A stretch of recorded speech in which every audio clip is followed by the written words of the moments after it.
मैं KG Meena assistant professor government college Tonk में आज दबिस्तान दहली से मुतालिक गुफ्तगू करूँगा।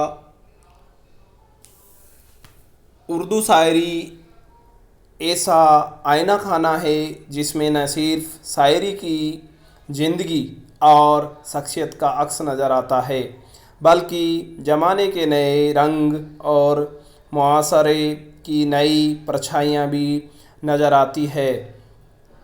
उर्दू शायरी में दबिस्तानी ख़ास तौर से मशहूर हैं दबिस्तान दहली और दबिस्तान लखनऊ, लेकिन इसके अलावा भी हिंदुस्तान में कई दिगर दबिस्तानें हैं, मसलन भोपाल, रामपुर, हैदराबाद, टोंक वगैरह चंद दबिस्तानें हुए हैं जिनकी अदब हिंदुस्तान में फूलों की खुशबू की तरह महक रहा था और महकता रहेगा।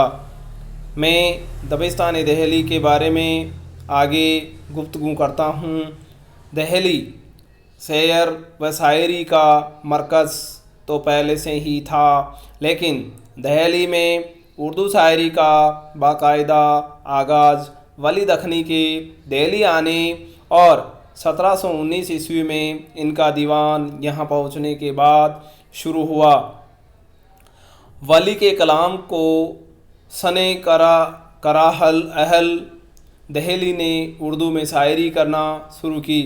दहली के शायरी जिस दौर में परवान चढ़ी रही थी, वह दौर इनकलाबी दौर था, क्योंकि हिंदुस्तान में उस समय गदर हो रहा था, क्योंकि दहली की जो दबिस्तानें हैं उसने बगावत देखी, कस्ता माली हालत देखी। दहली हर किस्म के सियासी आफतों का निशाना बन रही थी। नादिर शाह के हमले, अंग्रेज़ों के हिंदुस्तान पर कब्जा करने से बादशाह से लेकर फ़कीरा तक बदहाली में गिरफ्तार थे। दुनिया की बर्बादी का नक्शा आँखों के सामने था। लहजा दिलों में मायूसी और कनौतियत की फिजा तारी हो गई थी। इसीलिए दिलों में दर्द, तबीयत में सादगी, हमदर्दी व सोजो व गुदाज पैदा हो गया था। इस फिजा और माहौल का असर उर्दू शायरी पर भी होना लाजमी था। यही वजह है कि दहली की शायरी में अशब जैल खुसूसियात पैदा हो गई।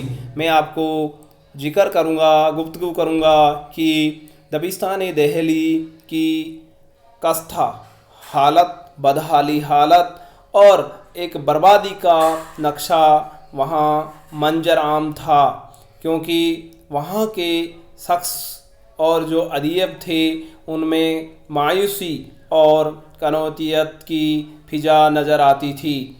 मैं आगे आपको यहाँ की दबिस्तान दहली की खुसूसियात पर जिक्र करता हूँ। हुस्न व इश्क के दाखिली वारदात का बयान, क्योंकि दहली जो दबिस्तान था एक कल्बी वहाँ की खुसूसियात है। दहली के शोराए इश्क हकीकी के कायल थे और इश्क मजाजी में भी पाक जज्बात का होना ज़रूरी समझते थे। दहली के शोरा इश्क व आशिकी का जिक्र खूब करते थे, लेकिन पाकीज़गी का दामन हाथ में से नहीं छोड़ते थे। दहली के शोरा हुस्न व इश्क की दाखिली वारदात का बयान करते हैं।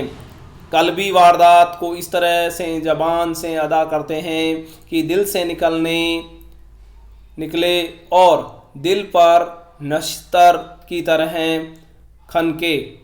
चंद शेर मुलाहिजा हूँ। हमारे आगे तेरा जब कसू ने नाम लिया, दिल सितम जदा को हमने थाम थाम लिया। जिंदगी है या कोई तूफान है, हम तो इसी जीने के हाथों मर चले। मेरे सलीके से मेरी नबी मोहब्बत, तमाम उम्र में नाकामियों से काम लिया।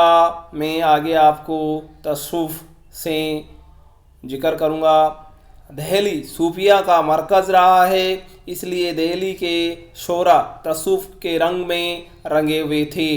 फ़लसफ़ा वहदत आलूज़ूदगी की इन पर गहरी छाप थी, इसलिए दबिस्तान दहली की नुमाया खसूसियत है। यहाँ के शायर इसके हकीकी का जलवा इसके मजाजी में तलाश करते नज़र आते हैं।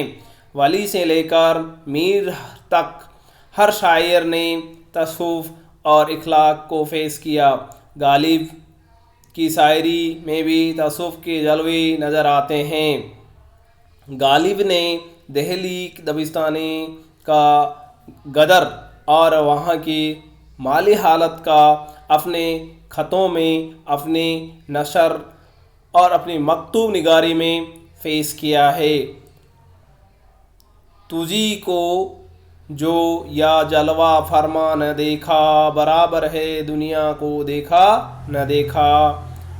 नाहक हम मजबूरों पर यह तमहीद है मुख्तियारी की, चाहते हैं सो आप करें हमको हबशे बदनाम किया। शुक्रिया सभी तलबा को।